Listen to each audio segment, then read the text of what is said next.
All right, Tommy with the Hobby Squad here. I just wanted to show this build before I take it apart. I'm probably gonna switch over to the pre-prep version, but I did split for first at a box tournament with this deck. I have multiple tops with it. Um, Nothing wrong with it. I might even continue to play it, looking at it right now. But to start off 3 alpha, 3 zeta, just to maximize playing the game early. And the 1 gamma. I didn't play Delta mostly because it conflicts with pot, and I was just trying to get the early game. The original combo is all you need. The extenders kind of just win more at that point, and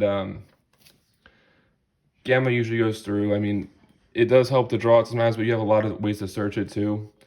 I only played the 1 orange light. You can search it if you think you're about to get nibbed, but it's really a brick to draw. Like, your regular hand traps are so much better. The fact that you have to have a fairy to discard is just, it makes it kind of a neg 1, even if you do get it off, and it's just not super impactful. You want to search it pretty much. The Tree Diviner's pretty standard.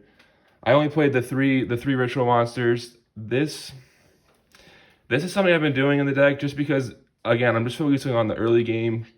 I don't even play the second Herald in the extra, so it's not like I can search it for follow-up anyway. And this allows me to just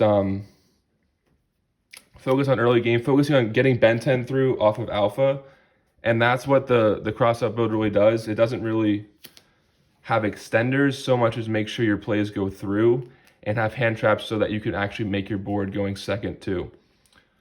The triple Nova I decided to play. That's pretty standard. The Fafnir is an extra Nova. Foolish is kind of like an extra emergency. And the pot also helps with consistency. Also, potting into crossout's pretty nice if you already have combo, just to make sure it goes through. And I was trying the 1 Talon with the 2 crossout, just so you don't draw 2 crossout. It's just because it's once per turn. You can resolve both these cards, and technically it's possible. The called by instant fusion, same thing. Just making sure your plays go through. Medionis, standard. The droplet, I only have 1 droplet, but I just played the 1. You can play it for the crossout so they can't break your board with droplet, assuming they don't discard a spell. Then the hand traps, 3 Imperm, 3 Veiler, 2 Ash. I was maining Nib, but I just noticed a lot less main deck Nibs. I was maining the 1 Nib for the crossout, and like, since Sword Soul, people just don't really see it. Like, I just haven't seen it as much. I don't know. But that's it for the main deck. It's 44 cards, which I think is fine because you play Dragoon. Oh yeah, gotta show you guys the breaks under there. Couldn't fit them in frame, so I put them underneath.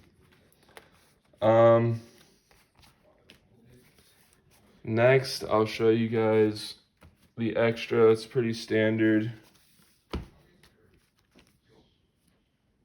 Herald, Red Eyes, Predaplant, Millennial, Unicorn, Downard, Boral, Zeus, Relinquished, Apo, Beatrice, 2 Fafnir, an Entis, and an IP.